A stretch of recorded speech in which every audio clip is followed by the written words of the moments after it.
Hello दोस्तों। तो चलिए शुरू करते हैं लूसेंट पॉलिटी का unit number 3। Topic number 3, unit number 3 हम लोग पढ़ेंगे लूसेंट का पॉलिटी। तो इसमें जो हम लोग पढ़ेंगे भारतीय संविधान की उद्देशिका अथवा प्रस्तावना के बारे में। भारतीय संविधान की उद्देशिका अथवा प्रस्तावना के बारे में हम लोग पढ़ेंगे। तो चलिए शुरू करते हैं।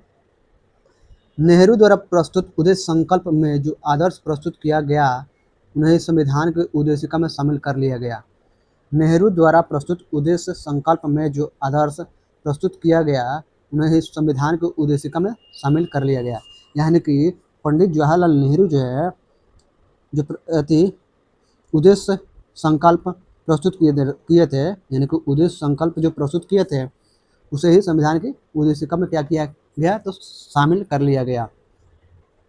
संविधान के 42वें संशोधन 1976 ईस्वी द्वारा संशोधित यह उद्देशिका निम्न प्रकार है। यानी कि संविधान के 42वें संशोधन 1976 में जो हुआ था, संविधान का 42वें संशोधन कब हुआ था, तो 1976 ईस्वी में हुआ था। तो संशोधित यह उद्देशिका जो है निम्न प्रकार है। यह उद्देशिका जो है निम्न प्रकार है। तो उद्देशिका में क्या क्या दिया गया है उसके बारे में पढ़ेंगे, यानी कि प्रस्तावना में क्या क्या दिया गया है। तो चलिए हम लोग पढ़ते हैं प्रस्तावना के बारे में, यानी कि उद्देशिका के बारे में। हम भारत के लोग भारत को एक संपूर्ण प्रभुत्व संपन्न, यानी कि हम भारत के लोग भारत को एक संपूर्ण प्रभुत्व संपन्न समाजवादी पंथ निरपेक्ष लोकतंत्रात्मक गणराज्य बनाने के लिए तथा उसके समस्त नागरिकों को सामाजिक आर्थिक और राजनीतिक न्याय, विचार अभिव्यक्ति विश्वास धर्म और उपासना की स्वतंत्रता, प्रतिष्ठा और अवसर की समता प्राप्त करने के लिए तथा उन सब में व्यक्ति की गरिमा और राष्ट्र की एकता और अखंडता सुनिश्चित करने वाली बंधुता बढ़ाने के लिए जो है दृढ़ संकल्प होकर अपनी इस संविधान सभा में आज तारीख 26 नवंबर जो है, आज जो तारीख है 26 नवंबर 1949 ईस्वी मिति मार्ग शीर्ष शुक्ल सप्तमी संवत 2000 विक्रमे एतद द्वारा इस संविधान को अंगीकृत अधिनियमित और आत्म अर्पित करते हैं। यानी कि इस संविधान को जो है अंगीकृत अधिनियमित और आत्म अर्पित करते हैं। इससे सवाल पूछा जाता है, इस लाइन से जो है ना, प्रस्तावना से ये पूरा जो लाइन है ना, इससे सवाल पूछा जाता है। तो इसको करीब करीब 2-3 बार आप पढ़ लीजिएगा ताकि जो है ये आपको समझ में आ जाए, आपको दिमाग में मतलब क्लियर हो जाए। तो एक बार फिर पढ़ लेते हैं हम लोग। जो है संविधान यानी प्रस्तावना जो है 42वें संविधान संशोधन 1976 ईस्वी में हुआ था, ठीक है। और उसमें जोड़ा गया, क्या क्या जोड़ा गया था, बहुत सारी चीज़ें जुड़ी गई थी। चलिए हम लोग पढ़ते हैं इसको, प्रस्तावना को यानी उद्देशिका को। हम भारत के लोग, यानी कि हम सभी जो हैं भारतीय लोग जो है भारत को एक संपूर्ण प्रभुत्व संपन्न, यानी कि भारत को एक प्रभुत्व यानी संपूर्ण पूरे भारत को प्रभुत्व संपन्न समाजवादी पंथ निरपेक्ष लोकतंत्रात्मक गणराज्य बनाने के लिए तथा उसके समस्त नागरिकों को, यानी कि पहला तो हम भारत के लोग यानी कि हम सभी भारतीय लोग मिलकर जो है एक संपूर्ण प्रभुत्व संपन्न समाजवादी पंथ निरपेक्ष लोकतंत्रात्मक गणराज्य बनाएंगे, मिलकर सभी हम भारतीय तथा उसके जो समस्त नागरिक होंगे उनको जो है सामाजिक आर्थिक और राजनीतिक न्याय, ठीक है, सामाजिक आर्थिक और राजनीतिक न्याय में तीनों न्याय, यानी कि सामाजिक यानी समाज के स्तर पर न्याय दिया जाएगा, आर्थिक न्याय भी दिया जाएगा, आर्थिक और राजनीतिक न्याय दिया जाएगा। तो तीनों न्याय की बात की गई है। विचार अभिव्यक्ति विश्वास धर्म और उपासना की स्वतंत्रता, यानी कि विश्वास विचार अभिव्यक्ति और धर्म और उपासना, यानी कि इन पांचों की क्या दी गई है, तो स्वतंत्रता दी गई है कि आप जो है आप उपासना कर सकते हैं। ऐसा थोड़ा ना कि नहीं उपासना आपको नहीं करना है, आप उपासना करना है कीजिए, जिसकी भी उपासना करना है कीजिए। धर्म जो भी धर्म आपको मानना है मानिए। विश्वास अभिव्यक्ति यानी अभिव्यक्ति की आज़ादी होनी चाहिए, विचारों की आज़ादी होनी चाहिए। तो इन सबको जो है इन सारी चीज़ों की जो है स्वतंत्रता दी गई है। और न्याय जो दिया गया है सामाजिक स्तर पर न्याय दिया जाएगा, यानी कि समाज के स्तर पर किसी के साथ कोई भेदभाव नहीं किया जाएगा। आर्थिक क्षेत्र में जो है हर किसी को जो है रोजगार करने का अवसर दिया जाएगा, रोजगार प्राप्त करने का अवसर दिया जाएगा। राजनीतिक न्याय यानी राजनीतिक न्याय भी होगा, पॉलिटिकल न्याय भी होगा। और हर व्यक्ति जो है, जो भी व्यक्ति है चुनाव लड़ना चाहता है लड़ सकता है किसी भी क्षेत्र से, किसी भी इलाके से। और ठीक है, तो इस तरीके से सारी चीज़ों को दिया गया। चलिए आगे बढ़ते हैं। प्रतिष्ठा और अवसर समता, यानी प्रतिष्ठा यानी हर व्यक्ति को प्रतिष्ठा मिलेगा, यानी कि नहीं ऐसा नहीं होगा किसी एक विशेष जाति या धर्म को जो प्रतिष्ठित किया जाएगा या प्रतिष्ठा दिया जाएगा, बाकी लोगों को नकार दिया जाएगा, ऐसा नहीं है। सभी जो है लोगों को प्रतिष्ठित किया जाएगा, प्रतिष्ठा दिया जाएगा।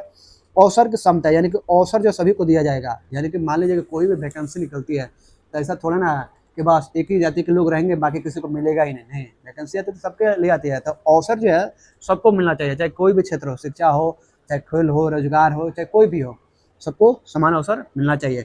तो अवसर की समता प्राप्त करने के लिए तथा उन सब में जो है व्यक्ति की गरिमा, उन सब में जो है उन सारी चीज़ों को दिया जाएगा, लेकिन उन सब में जो व्यक्ति की जो गरिमा होती है, खुद के व्यक्ति की गरिमा और राष्ट्र की एकता, और राष्ट्र की जो एकता है और अखंडता, ठीक है, अखंड भारत, यानी कि जैसे कि अखंड भारत की बात की जाती है, तो राष्ट्र की एकता और अखंडता सुनिश्चित करने वाली बंधुता बढ़ाने के लिए, सुनिश्चित करने वाली बंधुता जो है बढ़ाने के लिए दृढ़ संकल्प होकर अपनी इस संविधान सभा में आज तारीख जो है 26 नवंबर 1949 ईस्वी को जो है मिति मार्ग शीर्ष शुक्ल सप्तमी संवत 2000 विक्रमी को इतद द्वारा इस संविधान को किया जाता है, तो अंगीकृत, अधिनियमित और आत्म अर्पित करते हैं, यानी कि हम सभी लोग अपने आप को समर्पित करते हैं या अर्पित करते हैं।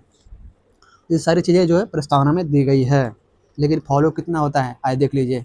आज नीट का पेपर लीक हुआ, पिछले 2024 में भी हुआ था, यूपी लेखपाल का हुआ, बीपीएससी एईडीओ का हुआ, एसएसजीडी का कल ही हुआ है, पेपर लीक हुआ है, तो पूरा मतलब हाँ पूरा बच्चे जो तोड़ फोड़ किए हैं हम।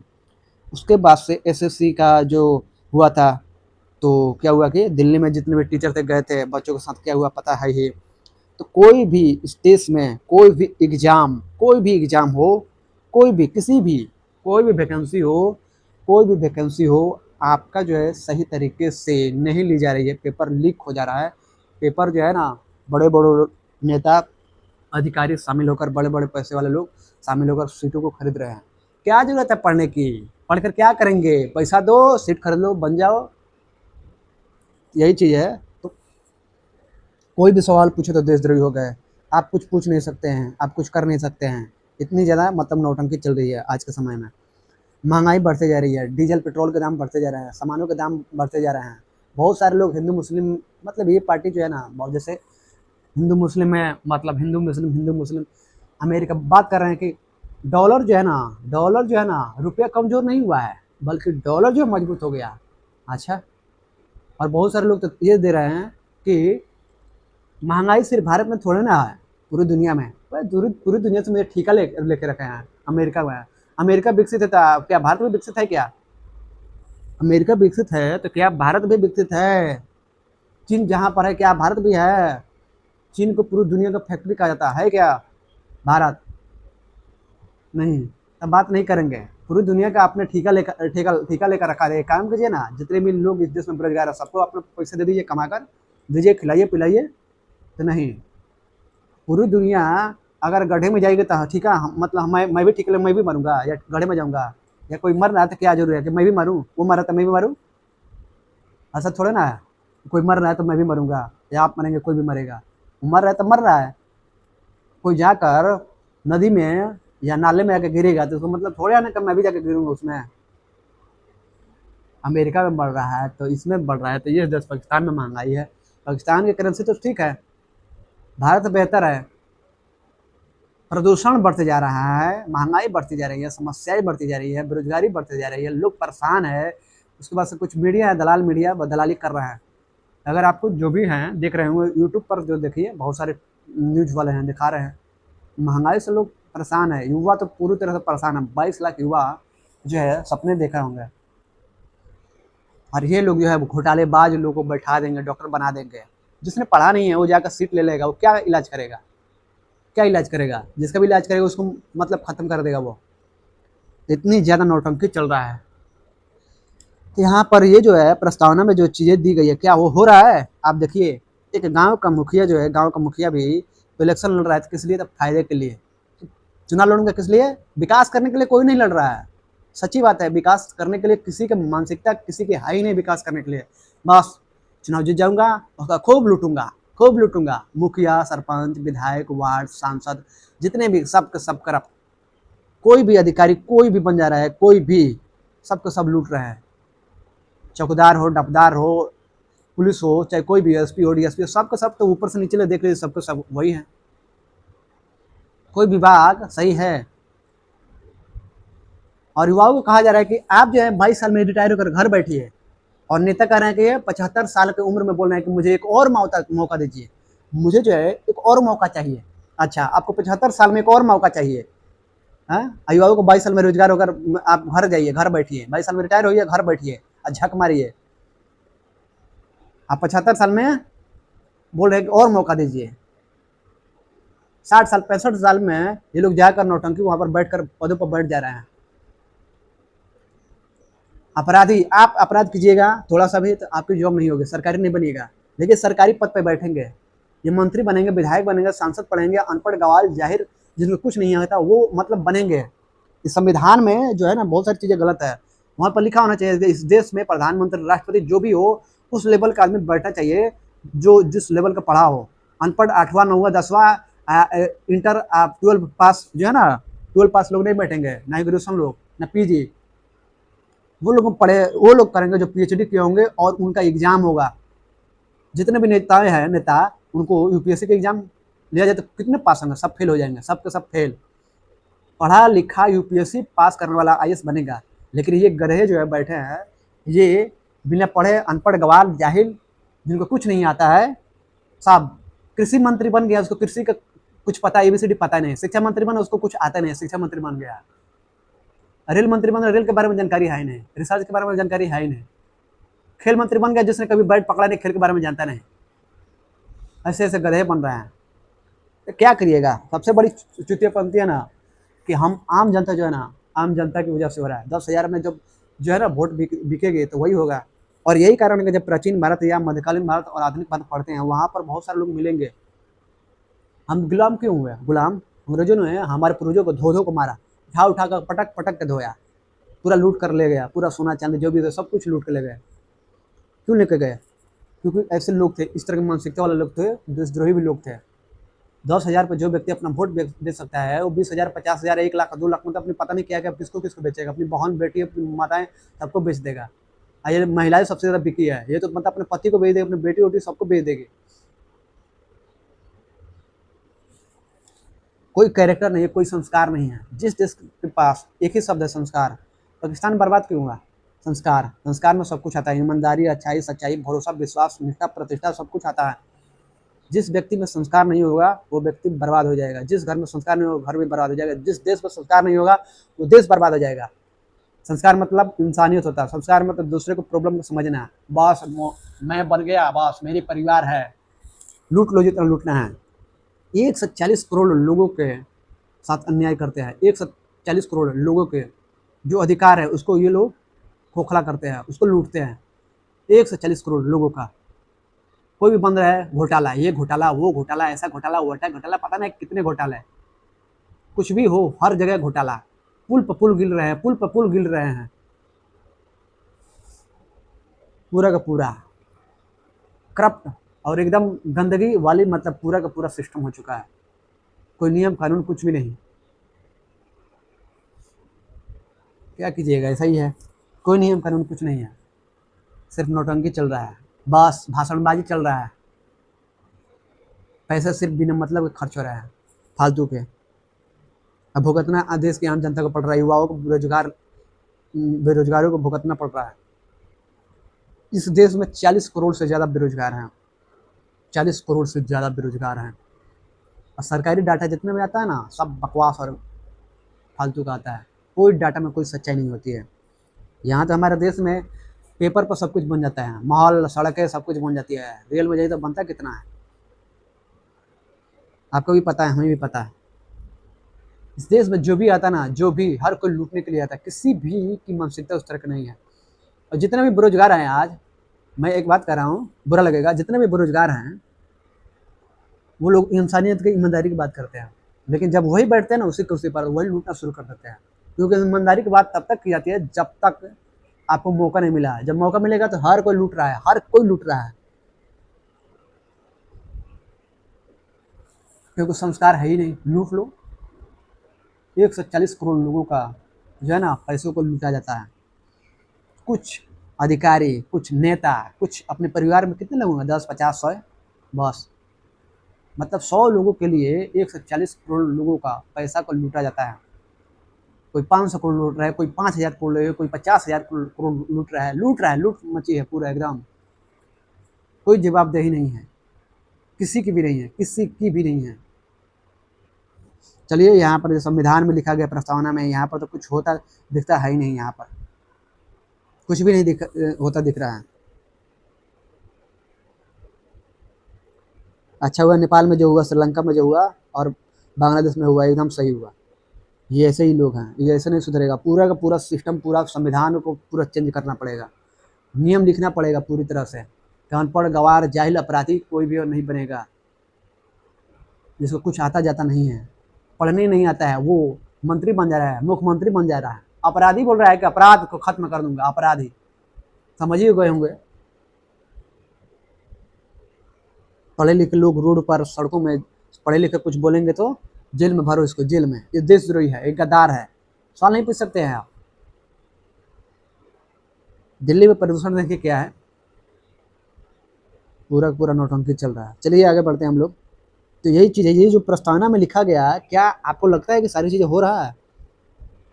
क्या लगता है? ध्यान से देखिए, आसपास समझने की कोशिश कीजिए। सिर्फ लिखा है, हो कुछ नहीं रहा। चलिए हम लोग आगे बढ़ते हैं। नोट,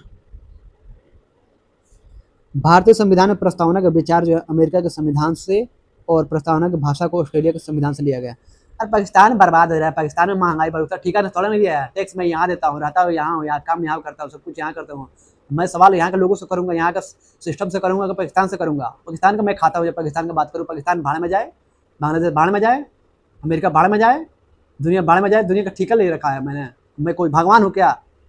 क्या भगवान है? आप इस देश के रहते हैं, इस देश में रहते हैं, आप इस देश के लिए करते हैं, मेहनत करते हैं, टैक्स देते हैं, सब कुछ देते हैं। इनडायरेक्ट टैक्स हो या डायरेक्ट टैक्स हो। बिस्कुट खरीदते उस पर भी है जीएसटी है, साबुन खरीदते उस पर है, हर चीज़ पर है। सवाल यहाँ के लोगों से पूछेंगे कि किसी और से पूछेंगे? अमेरिका से मैं क्यों पूछूँ तुम्हारे यहाँ महंगाई हो रही है कि नहीं हो रही है? ईरान से क्यों पूछूँ? इजराइल से क्यों पूछूँ? दुनिया के देशों से मैं क्यों पूछूँ? मैं भारत में के लोगों से पूछूंगा।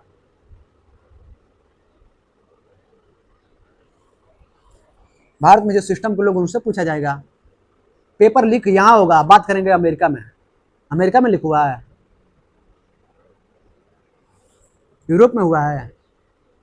प्रॉब्लम यहाँ पर है और बात किसी और की जा रही है। पेट में दर्द आपके हैं, दवाई खिलाइए अपने पड़ोसी को, ठीक हो जाएगा। ऐसे ऐसे लोग हैं, मतलब कुछ भी यहाँ पर होता हुआ नहीं दिख रहा है, कुछ भी। पूरा का पूरा अंधेर नगरी चौपट राजा, पाखंडी जो है ना बैठा हुआ है। अच्छे दिन आएंगे, अच्छे दिन आएंगे, आ गए अच्छे दिन। 100 स्मार्ट सिटी बना रहे थे, एक भी बना नहीं बना। इस देश का आम नागरिक भी उड़ेगा, कहाँ उड़ेगा? यूपी में कितने एयरपोर्ट बने हैं, कितना चल रहे हैं? 1 महीने में से नहीं, सब बंद हो गए। वो पैसा बिना मतलब का गया। कोई भी चीज़ हो रहा है सब बिना मतलब का हो रहा है। आयुष्मान कार्ड पर बिना मतलब के लोगों का है, करोड़ों रुपये घोटाला हो रहा है आयुष्मान कार्ड पर।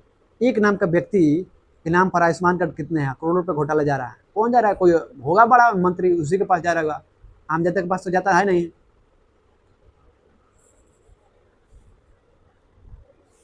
चलिए देखते हैं। तो भारतीय संविधान में प्रस्तावना का विचार जो है अमेरिका के संविधान से और प्रस्तावना की भाषा को ऑस्ट्रेलिया के संविधान से लिया गया। मेरे चैनल पर जो है दलालों के लिए कोई जगह नहीं है। जो देश के लिए अच्छा करेगा उसके बारे में कहा जाएगा, जो बुरा करे उसको बुरा कहा जाएगा। मैं किसी का दलाली नहीं करता हूँ, ना ही मुझे दलाली में दिलचस्पी है। कोई भी पार्टी में, किसी भी पार्टी से मेरी कोई उम्मीद नहीं है, ना ही मुझे कोई नेता पसंद है। किसी पार्टी का कोई भी नहीं, कोई आज तक पैदा ही नहीं हुआ नेता जो मुझे पसंद हो। चलिए, मुझे प्रकृति से और भगवान में दिलचस्पी है। बेकार के चीज़ें, बेकार के लोगों में कोई दिलचस्पी नहीं है। तो जो भी दलाल होंगे उनके लिए मेरे चैनल पर कोई जगह नहीं है। जो अंधभक्त होंगे अंधभक्त, उनके लिए मेरे चैनल पर कोई जगह नहीं है। जितनी जल्दी हो भागो यहाँ से।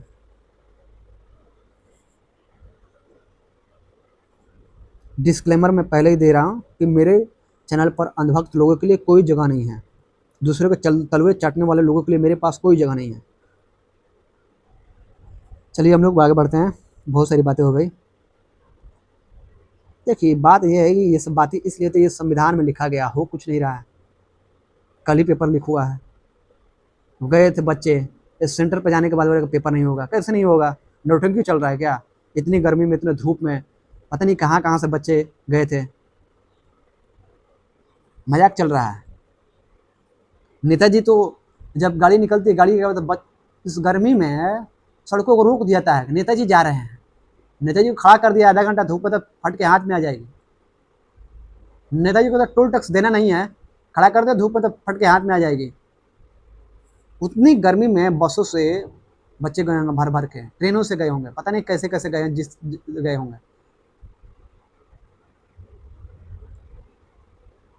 हजार का वहाँ पर नहीं होगा, नौटंकी चल रहा है। दुनिया के बाकी देशों में मुझे एक है पढ़े लिखे बोल रहे थे, मेरे रिलेटिव है, वही बोल रहे थे, हिंदू मुस्लिम कर रहे थे, समझ गए। तो ये मुझे बाद में पता चला किसी और के थ्रू, कल ही ये बात है, तो आज मुझे पता चला किसी और के थ्रू। मैंने कहा कि मैं उस समय नहीं था, तो मैं तो सीधा कर देता, एकदम सीधा कर देता। उसके बाद तो पूरी ज़िंदगी रिलेटिव है चाहे कुछ भी हो, मुझे जब भी देखते हैं ना उसका मेरे से साइड रहते हैं, ये किससे भेंट हुआ है। आदमी हो निष्पक्ष होना चाहिए, इंसान को निष्पक्ष होना चाहिए। न्याय करने वाला जो व्यक्ति होता है वो निष्पक्ष होता है, वो किसी का जो है ना पक्ष नहीं लेता है, चाहे वो खुद का अपना हो चाहे किसी और का हो। अगर अपने का पक्ष लेना हो तो न्याय कर ही नहीं सकता।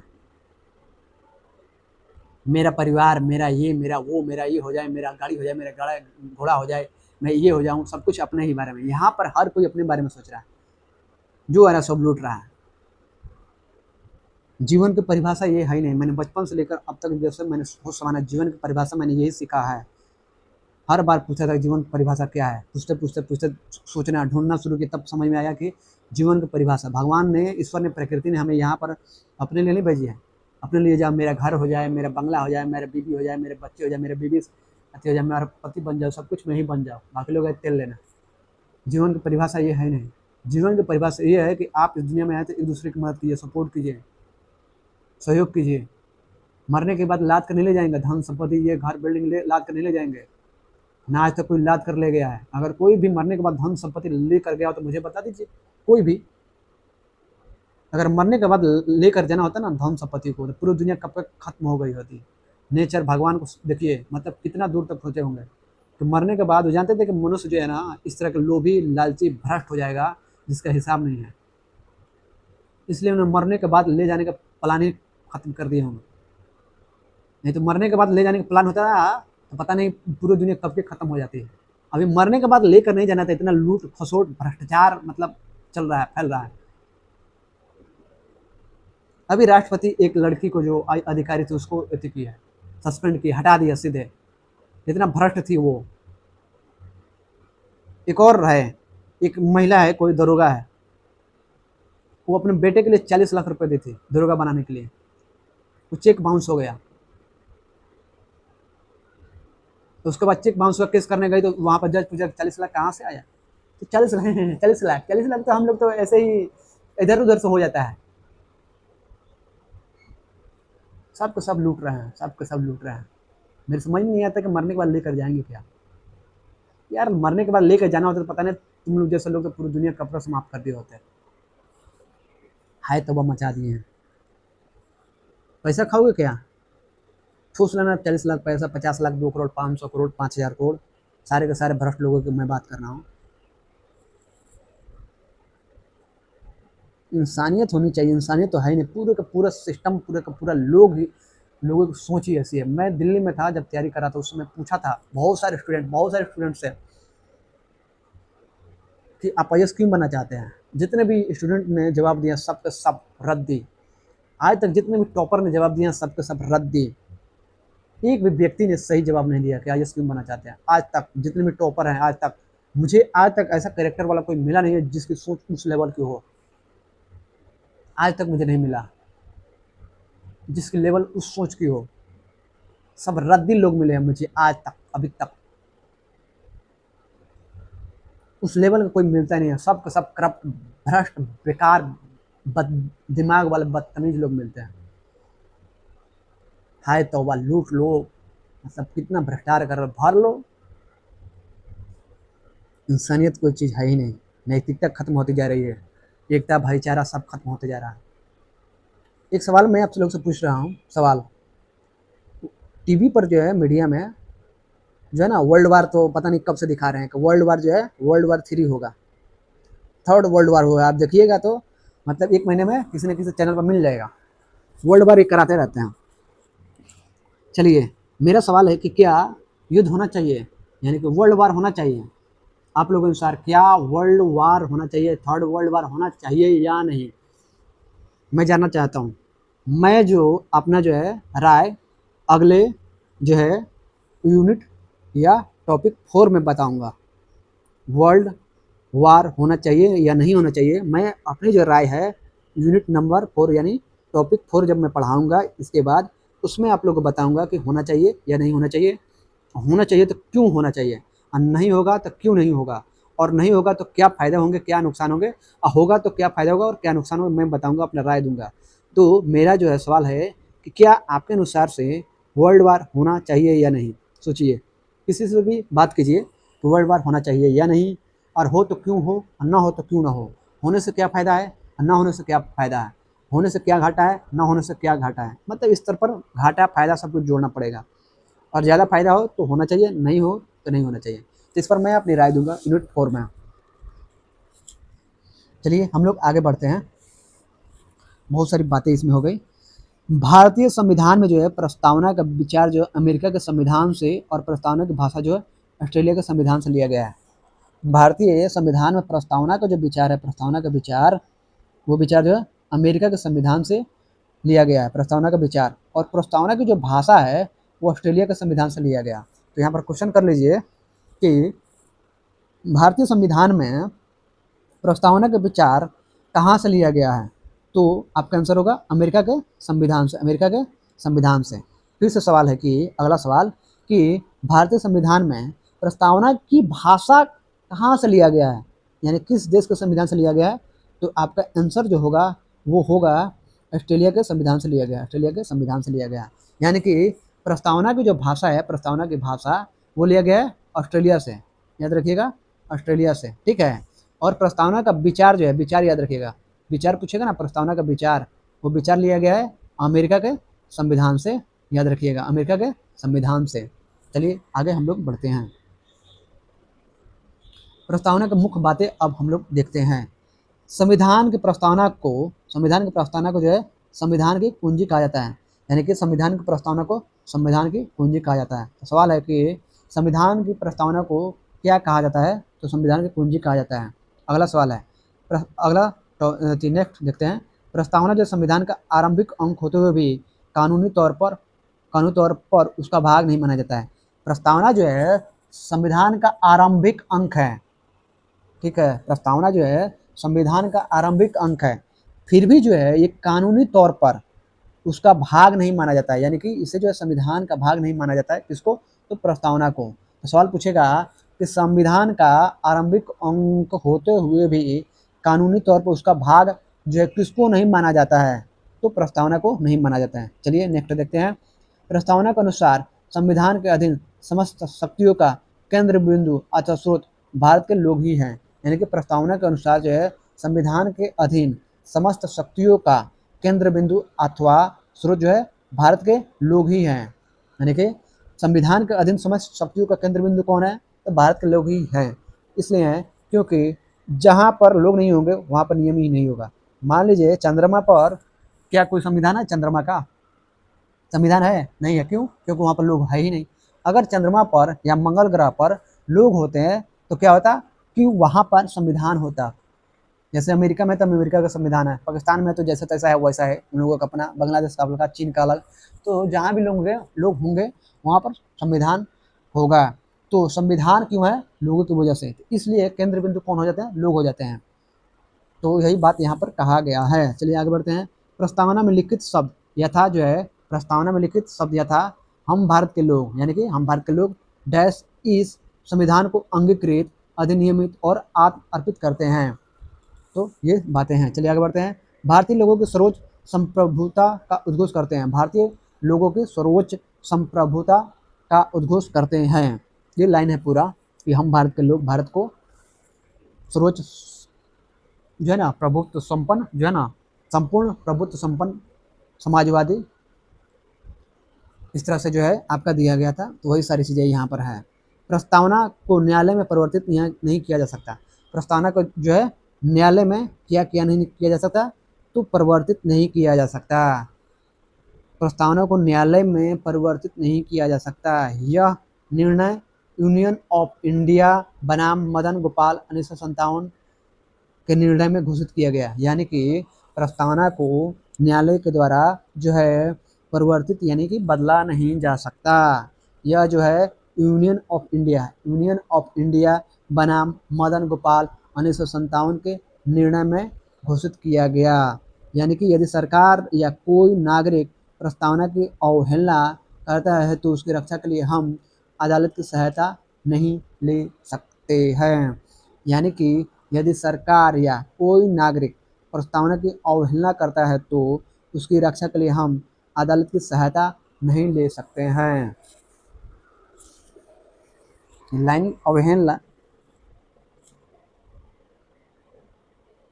एक तरफ बोल रहा है कि न्यायालय में परिवर्तित नहीं किया जा सकता, यानी कि न्यायालय बदल नहीं सकता है। दूसरी तरफ ये कह रहा है कि सरकार या नागरिक जो है प्रस्तावना की अवहेलना करता है तो उसकी रक्षा के लिए जो है हम अदालत की सहायता नहीं, यानी कि प्रस्तावना की अवहेलना अगर कोई करेगा ना तो जो है हम उसकी रक्षा के लिए अदालत की सहायता नहीं ले सकते हैं। तो किसकी सहायता लेंगे भाई? कोई कहे कि मैं प्रस्तावना को मानता ही नहीं हूँ, नहीं मानता हूँ प्रस्तावना को, तो क्या होगा? यानी कि उसकी रक्षा तो करना पड़ेगा, कोई ना कोई तो करेगा। तो उसके लिए अदालत की सहायता नहीं ले सकते। क्या लाइन लिखा है? लगता है गलत लाइन लिखा। यानी कि ये जो संविधान है एक तरह से ये भी है कि अभी जो प्रस्तावना में जो भी चीज़ें लिखी गई है क्या वो हो रहा है? सोचिए क्या वो हो रहा है? आपको दिखेगा कि नहीं हो रहा है? तो वो तो अवहेलना है ही। अवहेलना तो किया ही जा रहा है, हिंदू मुस्लिम लड़ाया जा रहा है, सिर्फ जो है ना सारी चीज़ उल्टा पुल्टा हो रहा है, पूरा लूटा जा रहा है, घोटाला पे घोटाला हो जा रहा है, पुल गिर रहे हैं, पेपर लीक हो रहा है, महंगाई बढ़ती जा रही है। तो जो प्रस्तावना में सारी चीज़ें लिखी गई थी उसका तो अवहेलना हो ही रहा है। और यहाँ पर जो बोल रहा है कि अदालत की सहायता नहीं, तो सही तो है। अगर कोई व्यक्ति जाके बोल रहा है कि ये सारी चीज़ें तो इसको कीजिए, तो सुप्रीम कोर्ट से लेकर सबके सब वही है।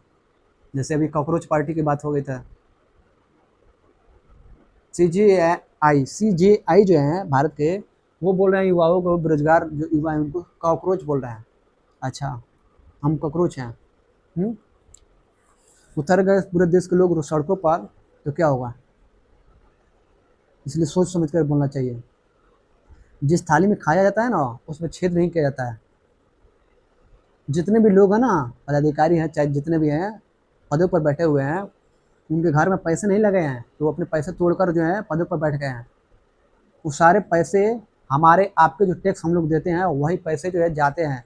उसी पैसे से सबको जो सैलरी मिलती है, सबको पद जो भी मिलता है, सब कुछ हवा में पैसे नहीं आते हैं। हवा में या पेड़ नहीं लगेगा, पेड़ लगा है तोड़कर बस लग रहा है।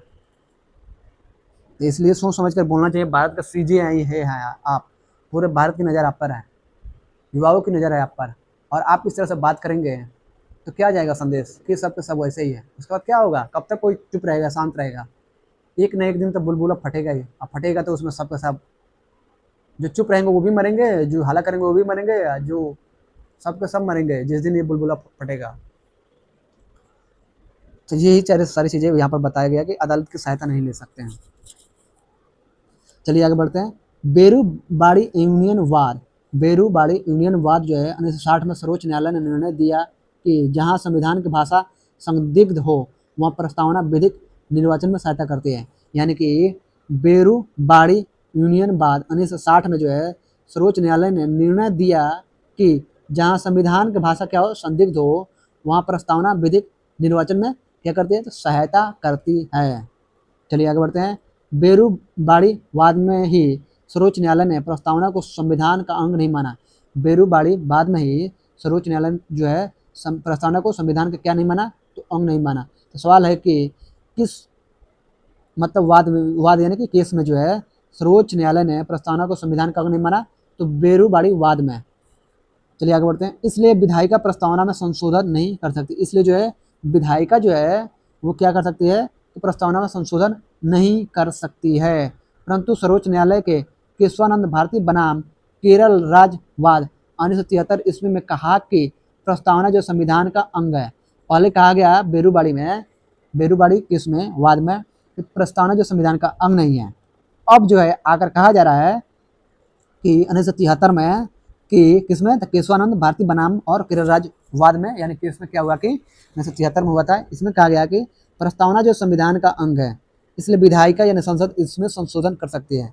पहले कहा गया बेरूबाड़ी में कि प्रस्तावना जो संविधान का अंग नहीं है इसलिए विधायिका प्रस्तावना में संशोधन नहीं कर सकती है। और अब जो कहा जा रहा है केशवानंद भारती बनाम केरल राज्य वाद में जो 1973 ईस्वी में हुआ था इसमें कहा जा रहा है अब कि संविधान जो है यानी कि प्रस्तावना जो है संविधान का अंग है यानी पार्ट मान लिया जाता है। और उसके बाद कहा जाता है कि इसको जो है अब विधायिका यानी संसद जो है इसमें संशोधन कर सकती है। हाँ करवाओ संशोधन, सारी चीज़ों को हटा दो और नेताओं को जितने अधिकारी हैं उनको मौज कराओ। जनता गई, इस देश की जनता गई तेल लेने।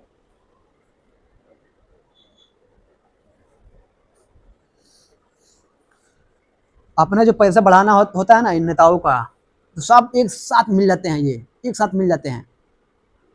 हाँ बढ़ना चाहिए लेकिन जब आम जनता का, आम टीचर हो चाहे कोई भी आम पदों पर जो है ना आम पदों पर जो है इनकी बढ़ाने की बात हुई, चाहे सेना में जो भी जवान हैं इनकी जब पैसे बढ़ाने की बात होती है तो इनकी मतलब पता नहीं क्या, छोड़िए नहीं बोलना चाहिए। अपने पैसा बढ़ाना हो तो बस सबको सब एक हाँ बढ़ाओ। एक बार 5 साल के लिए एक बार कोई भी विधायक होता है, सांसद होता है, उनको आजीवन पेंशन मिलेगा। और जो भी सर पर कफन बांधकर जो जा रहा है, जिसकी रक्षा कर रहा है, उसका जो पेंशन सब धीरे धीरे बंद किए जा रहे हैं। नौटंकी चल रहा है।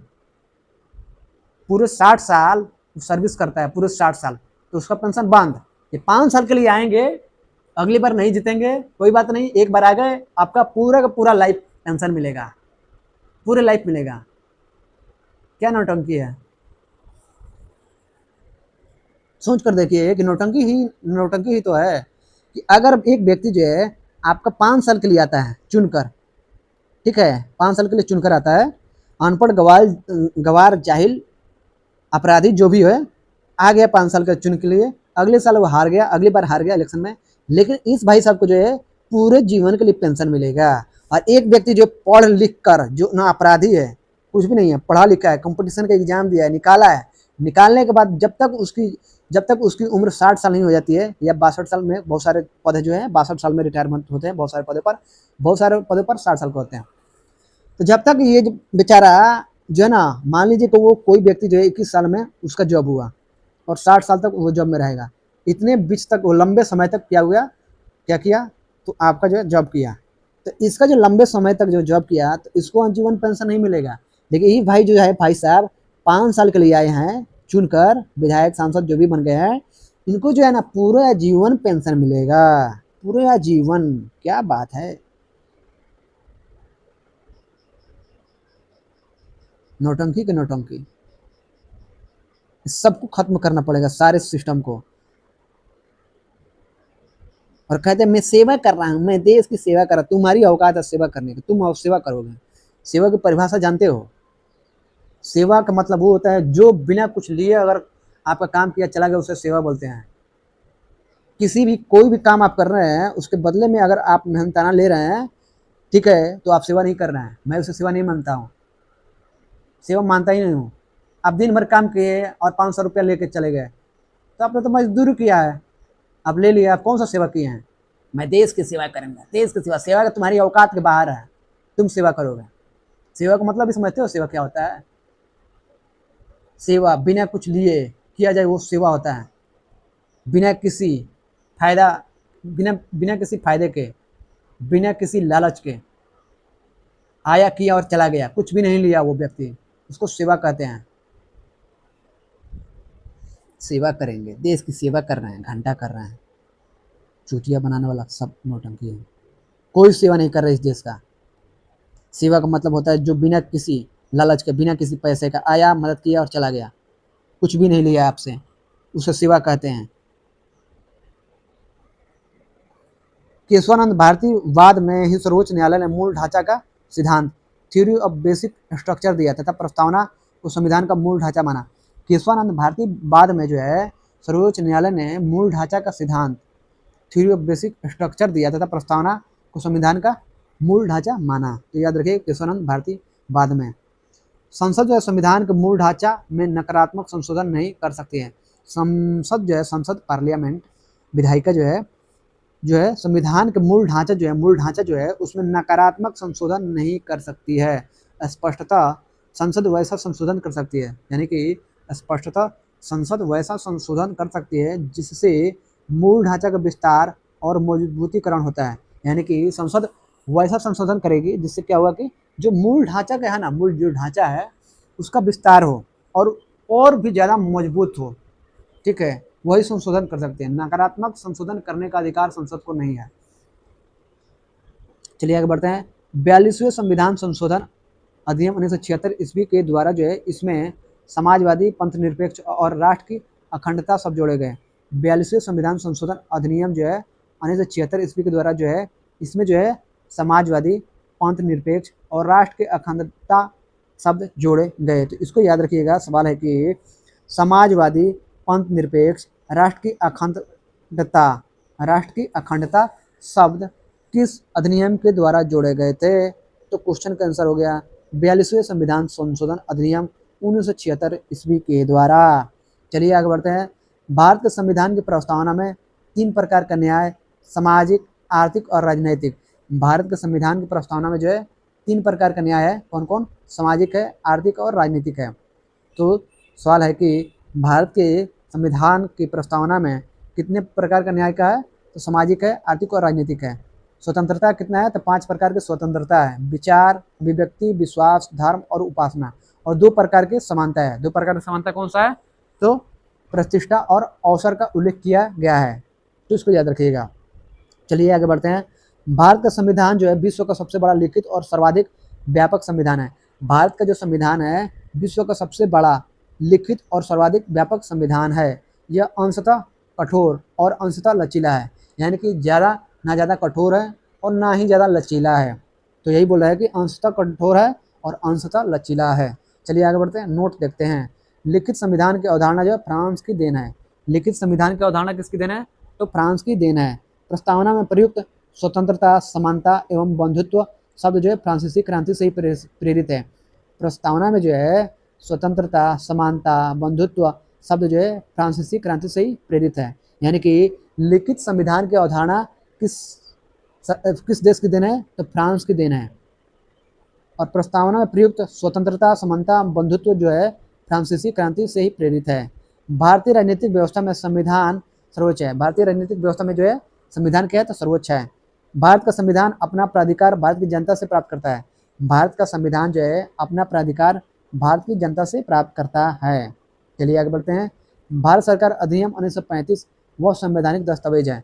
भारत सरकार अधिनियम जो है 1935 वह संवैधानिक दस्तावेज है जिसका भारतीय संविधान तैयार करने में गहरा प्रभाव पड़ा। जिसका जो है भारतीय संविधान तैयार करने में गहरा प्रभाव पड़ा और उसी का नतीजा आज हमारे देश की जनता भुगत रही है, देश के युवा भुगत रहे हैं, देश की जनता, किसान, मजदूर हर लोग भुगत रहे हैं। अंग्रेजों का ये बिना बना हुआ संविधान, अंग्रेज अपने फायदे के लिए संविधान बनाए थे, ना कि आपके देश के लिए बनाए थे, और उसी का जो है आधार लेकर इस संविधान को तैयार किया गया है। तो सोचिए कि क्या होगा? वही तो होगा, वही हो रहा है। भारत के संविधान में संघीय शासन शब्द का प्रयोग कहीं भी नहीं किया गया है। भारत के संविधान में जो है संघीय शब्द का जो प्रयोग कहीं नहीं किया गया है, इसको भी याद रखिएगा। संविधान में भारत को राज्यों का संघ घोषित किया गया है। संविधान में जो है भारत को राज्यों का संघ घोषित किया गया है, राज्यों का संघ घोषित किया गया है, न कि संघीय शासन। तो संघीय शासन संविधान में कहीं भी प्रयोग नहीं किया गया है। प्रयोग किया है क्या? तो प्रयोग किया गया है राज्यों का संघ, यानी कि संविधान में जो है भारत को राज्यों का संघ घोषित किया गया है। चलिए इसी के साथ ये टॉपिक भी समाप्त हुआ। चलिए मिलते हैं नेक्स्ट डे, नेक्स्ट टॉपिक यानी कि यूनिट 4 यानी टॉपिक 4 पढ़ेंगे हम लोग। तो चलिए मिलते हैं। जय हिंद, जय भारत, भारत माता की जय। अपना, अपने माता पिता, परिवार, समाज, अपने देश का ख्याल रखिएगा। लाइफ में आगे बढ़िए। अपना, अपने माता पिता, परिवार, अपने देश से प्यार कीजिएगा। हमेशा आगे बढ़िए, सकारात्मक सोच रखिए, दूसरों की मदद कीजिए। और ये जो आजकल बन हो रहा है ऐसा मत बनिए। मेरी यही कामना है कि ऐसा मत बनिए, क्योंकि आज आप ऐसा बनेंगे कल आपका बेटा बनेगा। ऐसा नहीं है कि हमेशा एक ही व्यक्ति का समय रहता है। आप इतिहास उठाकर देखिए, मौर्य वंश खत्म हो गया, मुगल खत्म हो गए और अंग्रेज खत्म हो गए। कोई भी पार्टियां हमेशा नहीं रहती है, और उस पार्टी में रहने वाले लोग भी हमेशा के लिए नहीं रहते हैं। बाप होगा तो कोई जरूरी नहीं कि बेटा होगा, बाप होगा तो बेटा होगा, उसके बाद आने वाली जनरेशन खत्म हो जाएगी। ठीक है, ऐसा होता है। राजा का बेटा राजा बनता है, और फिर राजा का बेटा राजा बनता है, और उसके बाद अंतिम कहानी खत्म, उसका पूरा वंश साफ। तो इसलिए ये याद रखिएगा। चलिए, क्योंकि जिस तरह से चीज़ें चल रही है ना, इस तरह से जो हर इंसान को अपनी सोच को बदलना होगा, संस्कार अपने अंदर लाने होंगे। इसलिए ईमानदारी का मतलब ये नहीं कि बस ईमानदारी तब भी तक है जब तक कि मुझे मौका नहीं मिला है। और जैसे ही मौका मिला, ईमानदारी गई तेल लेने, लूट लो जितना लूटना है। समझ गए? कोई भी काम अपने कराने जाइए, आप ब्लॉक में जाइए, कहीं भी जाइए, बिना पैसे के नहीं हो रहा। तो ये सारी चीज़ें हैं। तो ईमानदार बनिए, ठीक है, और समाज को बेहतर बनाने में कोशिश कीजिए। ठीक है, और ये चीज़ है कि हम आने वाले पीढ़ी जो है, हमारी आने वाली जनरेशन है, हम उसको क्या दे रहे हैं, क्या सिखा कर जा रहे हैं, क्या शिक्षा देकर जा रहे हैं, ये हम पर निर्भर करता है। जिस तरह से चीज़ें हमारे सामने हो रही है, आने वाला जनरेशन जो है देखेगा तो वो भी वैसे ही करेगा। समझ में आई बात? तो चलिए, जय हिंद, जय भारत, भारत माता की जय। जय हिंद, जय भारत। और देश में जो भी प्रॉब्लम हो रही है उसको जो है सॉल्यूशन करने के लिए जो है सबसे पहले ज़रूरी ये है कि प्राचीन भारत में जो है, जब अंग्रेज नहीं आए थे, उस समय कहा जाता था कि भारत जो है सोने की चिड़िया था। सचमुच में सोने की चिड़िया था। हर घर में, इस देश के हर घर में सोने का थाली था, बर्तन थे सोने के। और आज क्या है देख ही सकते हैं। तो भारत सोने का चिड़िया था, लेकिन जिस तरह से लूटा गया, जिस तरह से बर्बाद किया गया, वो तो है ही। उसके बाद से वही जो है आज भी अंग्रेजों के ज़माने का जो भी है सब नियम तियम सब कुछ चल रहे हैं, धाराएँ चल रही है, संविधान में भी है। तो संविधान जो है ना, हमारा देश जो है, हम अमेरिका नहीं है, यूरोप नहीं है। हमारे देश की संस्कृति, सभ्यता सब कुछ अलग है, उनकी अलग है। वो अपने देश का नियम कानून वो अपने तरीके से बनाएंगे, आप अपने तरीके से बनाएंगे। तो यहाँ पर जो भी नियम बने हैं ना, संविधान, ये दूसरे देशों को पढ़कर लिख कर बनाया गया है, जबकि कायदे से उस देश के दूसरे देशों का हमें कॉपी नहीं करना चाहिए था, कॉपी नहीं करना चाहिए था। कॉपी करने की वजह से ये नौटंकी जो आज हो रहा है नहीं होता। तो प्राचीन भारत में भारत सोने की चिड़िया क्यों बना था, कैसे बना था? जो आप पूरी तरह से पढ़िएगा, समझिएगा उस स्तर पर, तब समझ में आएगा कैसे बना था। ये जो है जितने भी ये नियम है ना, ये सब रद्दी नियम है, रद्दी नियम है। ये सिर्फ पैसे वालों के लिए सब नियम है। अपराधी जो है ना घूम रहे हैं बाहर, और जो अपराध नहीं किया वो अंदर जेल में सड़ रहा है। नियम सिर्फ जो है ना, नियम जो भी नियम होता है सिर्फ गरीबों के लिए होता है। उसकी लाठी, उसकी मार सिर्फ गरीबों को मिलता है, आम आदमी को मिलता है। पैसे वालों को बस पैसा देगा, फेंका, सब खरीद लिया, बस घूम रहा है। तो ये नियम नहीं था हमारे देश में उस समय। प्राचीन भारत में सोने की चिड़िया इसलिए था कि जो भी होता था सब पूरे जनता के समक्ष होता था, जो भी नियम होते थे। पार्लियामेंट में कुछ नेता मिलकर बस बना देते हैं, कुछ भी नियम बना देते हैं। ऐसा बनना ही नहीं चाहिए। जांच करेगी सीबीआई, जांच करे। सीबीआई किसके अंडर में है? सीबीआई तो जो है ना, तोता है, तोता। इस देश की जो पार्टी है ना, उस पार्टियों को तोता है, जो जैसे बोलेंगे वैसे ही करेंगे। सीबीआई कितने लोगों को जांच करके जो है जितने भी पेपर लीक हुए हैं अब तक इस देश में, क्या सभी को अथी किया है, पकड़ी है? क्या पकड़ी है? आप ही बताइए। अभी जो एग्ज़ाम हुआ है, एग्ज़ाम नीट का पेपर लीक हुआ है, जितने भी पेपर लीक हुए हैं, क्या सीबीआई सही निर्णय कर रही है? क्या सही जांच कर रही है? कितने लोगों को सजा हुई है? चीन में पेपर होता है, चीन के बारे में पढ़िए। चीन में पेपर होता है, किस तरह से होता है, कैसे होते हैं, क्या क्या होता है चीन में। देखिए, चीन में अगर कोई भी, या कोरिया में कोई भी पेपर लीक करता है तो उसको फांसी चढ़ा देता है, मौत की सजा देती है। यहाँ पर कितने लोगों को दी जाती है? किसी को नहीं, क्योंकि ऊपर से नेता नेता से लेकर सब अधिकारी मिले हुए हैं। किसको देगा? तो ये जो भी नियम है, अगर मान लीजिए कोई भी पार्टी अपने नेता को हटा देगी तो उस पार्टी में जितने भी भ्रष्ट क्या होंगे, कहेंगे यार यहाँ पर काम नहीं चल रहा है, कमाई नहीं मिल रही है, चल रहा उस पार्टी में चल जाए। उस पार्टी को छोड़कर चले जाएंगे, वो आ जाएगी, वो पार्टी क्या हो जाएगी, सत्ता से बाहर हो जाएगी, दूसरी पार्टी आएगी वही करेगी। इसलिए ये कारण, इसके पीछे ये भी कारण है कि कोई भी पार्टी में कोई भी घुसखोर होता है उस पर कार्रवाई नहीं होती है। इसलिए, क्योंकि कार्रवाई जब होने शुरू हो जाएगी तो जानते क्या होता है, उसमें जितने भी भ्रष्ट लोग हैं सब बोलेंगे कि मैं इसी पार्टी में हूँ, मेरे ऊपर कार्रवाई हो रही है। सब के सब उस पार्टी को छोड़कर चले जाएंगे दूसरी पार्टी में, तो क्या होगा, वो पार्टी टूट जाएगी। इसलिए कोई भी पार्टी का प्रमुख हो चाहे कोई भी हो, नहीं कुछ बोलता है। क्यों नहीं बोल रहे हैं? शिक्षा मंत्री है, शिक्षा मंत्री के बारे में क्या किसी ने बोला है? आप उठा कर दीजिए, प्रधानमंत्री बोले हैं? क्यों नहीं बोल रहे? बोलना चाहिए ना, नहीं बोल रहे। क्यों? इसलिए नहीं बोल रहे हैं, इसके पीछे कारण यही है। जैसे कि मान लीजिए कि आप एक पार्टी बनाते हैं, ध्यान से सुनिए, आप एक पार्टी बनाते हैं, आप उस पार्टी के प्रधानमंत्री बना देते हैं। आपकी पार्टी में सब के सब वही लोग हैं, ठीक है, पूरा पेपर लीक कर रहे हैं, पूरा घोटाला करना है। आपकी मजबूरी है, नहीं बोलिएगा। अगर बोलिएगा या कार्रवाई कीजिएगा तो जितने भी घुसखोर हैं सब मिलकर आपको छोड़ देंगे और छोड़कर दूसरे पार्टी में चले जाएंगे, और उस पार्टी में चले जाएंगे, वहाँ पर स्वागत है, और वो पार्टी भी वैसी ही है। वो ये नहीं कहेगी कि मैं घुसखोरों को नहीं लूँगा, वो भी बस हाँ आ जाओ भाई, आ जाओ। उसके बाद बस बनाते हैं अपनी सरकार और फिर वही लूटमार। यही कारण है कि वो व्यक्ति डरता है, वो व्यक्ति डरता है। कोई भी नई पार्टी बने, कोई भी नई पार्टी को वोट देना चाहिए, क्योंकि नई पार्टी में जो भी लोग आएंगे नए होंगे, और उसमें जो उस पार्टी में जो भी मेन है उसका कर्तव्य है कि उस पार्टी, जो नई पार्टी बनी है, जैसे अभी साउथ में बनी है तमिलनाडु में, विजय जो एक्टर हैं, हीरो हैं, विजय की पार्टी बनी है, और उसमें जो भी लोग हैं वो उन लोगों को, पार्टी जो बनी है नए लोग हैं, उन्होंने अभी शुरुआत किया है, उन्होंने लूटा नहीं है। तो अब जो है विजय जो है, एक्टर विजय जो है तमिलनाडु के सीएम बने, अब उनका एक ही होना चाहिए कि इनमें से कोई भी अगर भ्रष्टाचार या कुछ भी करता है उसे सीधे बाहर करो और उसको सजा दो, एकदम इतनी कठोर सजा के वो डर जाए। डर बहुत जरूरी होता है, डर नहीं होगा तो कोई भी नियम नहीं बनेगा, समझ गए। और अपनी पार्टियों में भ्रष्ट, दूसरे पार्टियों के भ्रष्ट नेताओं को नहीं लेना चाहिए, नहीं लेना चाहिए, भले पार्टी बने या ना बने, लेकिन भ्रष्ट लोगों को नहीं लेना चाहिए। यानी कि आप अपनी पार्टी में भ्रष्ट लोगों को जो है मौका दे रहे हैं, यानी कि आप भी वही हैं।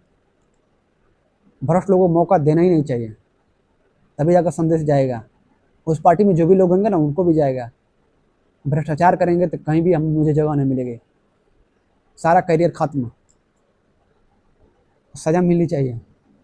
जहाँ पर सिर्फ भ्रष्ट लोग हैं वहाँ पर ऐसा हो ही नहींगा, कुछ भी करेगा उसको कुछ नहीं किया जाएगा। यही कारण है, डर, मेरी पार्टी कहीं टूट ना जाए अगर कार्रवाई करूंगा तो, डर। तो यही कारण है। तो बहुत सारी चीज़ें हैं। और रही बात कोई भी जांच सीबीआई करे, क्यों करेगी सीबीआई? सबको सब उसमें तो वही है। जांच सीबीआई नहीं करेगी बल्कि जांच देश की जनता करेगी। कोई भी नियम अब बनेगा पार्लियामेंट में नहीं बनेगा, बल्कि नियमों को देश के हर राज्यों से लोगों के बीच, अगर शिक्षा से संबंधित जो भी अगर कानून बनते हैं वो उसमें इस देश के युवा होने चाहिए, इस देश का साइंटिस्ट होना चाहिए, इस देश के टीचर होने चाहिए, प्रोफेसर होने चाहिए, इस देश के हर व्यक्ति को शामिल करना चाहिए, पूछना चाहिए, बैठ कर सलाह होनी चाहिए। उसके बाद जो भी निर्णय लिया जाता है देश के लोगों के द्वारा, तब जाकर उस पर नियम बने, ना कि कुछ नेता बैठ जाएं और भाषण देकर बना दे। कृषि का जो भी नियम बने, कृषि पर, किसानों के लिए, देश के सारे किसानों से पूछा जाना चाहिए, एक एक राज्य, हर राज्य में क्या सही है क्या नहीं है। देश के साइंटिस्ट जो है वो, जो एग्रीकल्चर विभाग में जो है वो सभी लोग मिलकर तब तय करें। अनपढ़ ग्वाल जाहिल कृषि मंत्री बन जा रहा है, वो तय करेगा जिसको कुछ पता नहीं है, ABCD पता नहीं है न कृषि के बारे में। और जो पढ़ा लिखा नहीं है वो शिक्षा मंत्री बन जाता है, शिक्षा के बारे में निर्णय करता है, ये वैकेंसी आएगी नहीं आएगी, क्या होगा क्या नहीं होगा, वो तय करेगा। मेडिकल में दवा बढ़ेगी नहीं बढ़ेगी, किस डॉक्टर की फीस कितनी होगी, डॉक्टर की फीस कितनी होगी, क्या किस तरह से इलाज होगा, उसका निर्णय वो व्यक्ति करेगा जो डॉक्टर हो, और वो भी ईमानदार, ना कि लूटने वाले पाटने वाला नहीं हो। बहुत सारे डॉक्टर हैं जो 50 रुपये में इलाज करते हैं, वो डॉक्टर हो, और देश के समाज के और भी लोग हों, हमारे समाज के लोग हों, हर राज्य के लोग उसमें अति करें, उसके बाद जो उस पर निर्णय बने। प्राचीन काल में इसी तरह से बनता था नियम, ना कि पार्लियामेंट में बैठकर एक कोठरी में बैठकर बन गए एसी में, और एसी से निकले, एसी में जाकर बैठ गए और भाषण दे दिया, हो गया।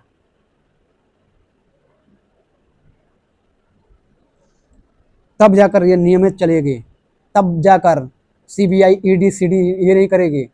CBI किसकी जांच करेगी? जो पक्ष में जो पार्टी होगा, पार्टी के पक्ष में होगा, क्या उसकी जांच करेगी? जो विपक्ष में उसी की जांच करती है। ED उसी पर छापा मारती है।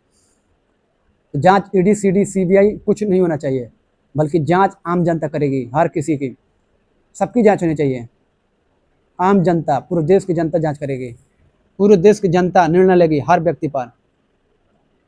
गांव का मुखिया हो तो उसकी जांच उस गांव का पूरे सभी लोग बैठ कर करेंगे, कितना कमाया, क्या क्या किया, सब कुछ बैठकर मुखिया सामने रहेगा।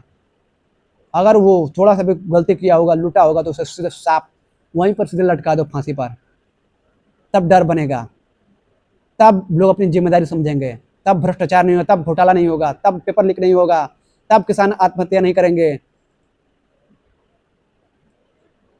प्राचीन काल में इसी नियम पर हमारा देश चल रहा था।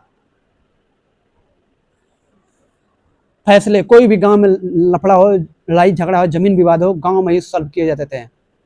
अब तो कोर्ट में जा रहा है, पैसे पे पैसे, पैसे के पैसे, तारीख पे तारीख, तारीख पे तारीख, तारीख पे तारीख में पूरा लूटा जा रहा है पूरा सिस्टम में।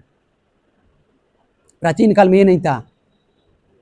मंदिर बनते थे उसके पास में, वहां पर होता था निर्णय, विवाद जो भी हो, जमीन का हो या लफड़ा या झगड़ा हो, चाहे कुछ भी हो, वाद विवाद, सारे वाद विवाद वहीं पर सॉल्व किए जाते थे गांव में ही। जिससे गांव के जो भी लोग हैं उनका पैसा बचता था, जो झगड़ा किया है वो, जिसके विरोध हुआ है वो, सभी लोग यहाँ पर सिर्फ कोर्ट में चले जाइए, सिर्फ कमाने के लिए, सिर्फ कमाने के लिए हो रहा है, सिर्फ कमाने के लिए। आपका भाड़ में गए, आपको न्याय मिले ना मिले उसको क्या मतलब है? उसको किसी को मतलब नहीं है, आपको न्याय मिले ना मिले उसको किसी को कोई मतलब नहीं है, कोई मतलब नहीं है। सिर्फ पैसे ऐठने से मतलब है, बस पैसा आना चाहिए। भाड़ में गए, आप बर्बाद हो जाइए, आपके सोने गिरवी जमीन सब बिक जाए, आप रोड पर आ जाइए, कटोरा ले लीजिए, उससे कोई मतलब, किसी भी वकील को, किसी भी जज को कोई मतलब नहीं है। इस न ही देश के किसी वकील को, न ही किसी देश के जज को, न ही पुलिस को, किसी को कोई मतलब नहीं है। आप सड़कों पर आ जाइए, रोड पर कटोरा लेकर भीख मांगिए, किसी को कोई मतलब नहीं है। आपका घर बिक जाए, उससे कोई मतलब नहीं, आपका किडनी बेच जाए, लीवर बेच जाए, उसका भी पैसा खाने वाले लोग हैं। आपके किडनी बेचकर भी पैसा दीजिए तो लोग पीछे नहीं हटे, खा जाएंगे उसको भी। इतने गिरे हुए लोग बनते जा रहे हैं, इस तरह से सोच बनती जा रही है हमारे समाज के, हमारे देश के लोगों की।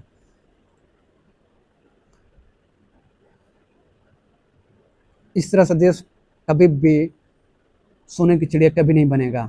इन नियमों और कानूनों से, विदेशी नियमों और कानूनों से कभी भी देश जो है सोने की चिड़िया नहीं बनेगा, नहीं बनेगा, नहीं बनेगा। इसमें अमीर और अमीर होगा, गरीब और गरीब होगा। वही होगा जिसकी लाठी भैंस, जिसकी लाठी उसी की भैंस। अमीर और अमीर होगा, गरीब और गरीब होगा।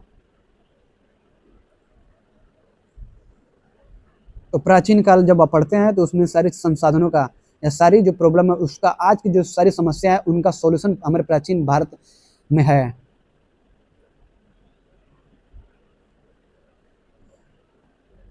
हाँ, मैं ये कह सकता हूँ प्राचीन भारत में जात पात की बातें थी, उसको हटाना चाहिए।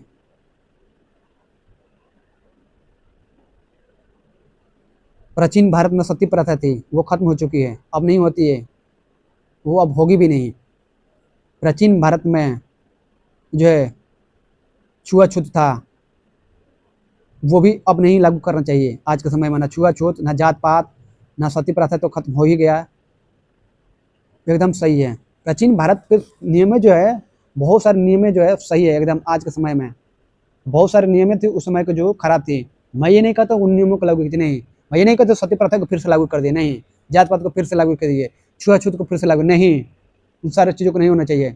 मैं ये नहीं कहता हूँ कि फिर से कर दिया कि जो है निम्न कास्ट के जो लोग हैं उनको मंदिरों में प्रवेश नहीं, वो सारी चीज़ें नहीं। छुआछूत खत्म, जात पात खत्म, सती प्रथा नहीं थी, नहीं रहेगा अब भी। उसके बाद मंदिरों में हर किसी के लिए होगा, हर कोई पढ़ेगा, हर कोई लिखेगा, हर किसी को रोजगार मिलेगा, सब कुछ। प्राचीन काल के जो बेकार के और घटिया जो नियम थे उन नियमों को नहीं, जो प्राचीन उन नियमों को लागू नहीं किया जाएगा, बल्कि प्राचीन भारत के उन नियमों को लागू किया जाएगा जिससे हमारा देश उस जगह पर पहुंचे थी। हमारा देश सोने की चिड़िया थी। मैं इसलिए कह रहा हूँ कि बहुत सारे लोग बोलेंगे प्राचीन भारत में तो ये भी हुआ था। तो प्राचीन भारत के मैं उन घटिया चीज़ों की बात नहीं कर रहा हूँ जो देवदासी प्रथा थी। मंदिरों में देवदासी मतलब लड़कियों को रखा जाता था, वहाँ पर उसके साथ सेक्स किया जाता था। आपको नहीं है तो फिल्म में देख दीजिएगा, साउथ की फिल्म है, श्याम सिंह रॉय फिल्म है, नानी की फिल्म है, उसमें साई पल्लवी है और कृति शेट्टी है। फिल्म को देखिएगा। परछाई तक जो है ना, परछाई अगर किसी को छू जाए निम्न काट का तो लोग बोलते हैं कि मेरा धर्म भ्रष्ट हो गया। प्रेमचंद्र की किताबें उठाकर पढ़िए, प्रेमचंद्र की जितनी भी किताबें हैं, प्राचीन काल की किताबें उठाकर पढ़िए, उसमें हुआ है, ये सब हुआ है। तो वो सारी चीज़ें ना लागू करके उन चीज़ों को लागू किया जाए जिससे हमारे देश का विकास हो सके, हमारा देश आगे बढ़ सके। ये नियमों से नहीं चलेगा। अनपढ़, गवार, जाहिल, अपराधी लोग मुख्यमंत्री बनेंगे, पदों पर बैठेंगे। जिनको कुछ नहीं आता है वो शिक्षा मंत्री बनेंगे, जिनको कुछ नहीं आता खेल मंत्री बनेंगे, खेल के बारे में पता नहीं है, जिनको कुछ नहीं आता कृषि मंत्री बनेंगे, रिसर्च के बारे में पता नहीं वो साइंटिस्ट बन जाएंगे, विज्ञान के मंत्री बन जाएंगे, केमिकल के बारे में पता नहीं वो रसायन के मंत्री बन जाएंगे, इकोनॉमिक्स की जानकारी नहीं, अर्थशास्त्र, फाइनेंस मिनिस्टर बन जाएंगे। ऐसे नहीं होना चाहिए। चलिए, जय हिंद, जय भारत। बहुत तकलीफ होता है जब जिस तरह से जो चीज़ें हो रही है। तो चलिए, जय हिंद, जय भारत, भारत माता की जय।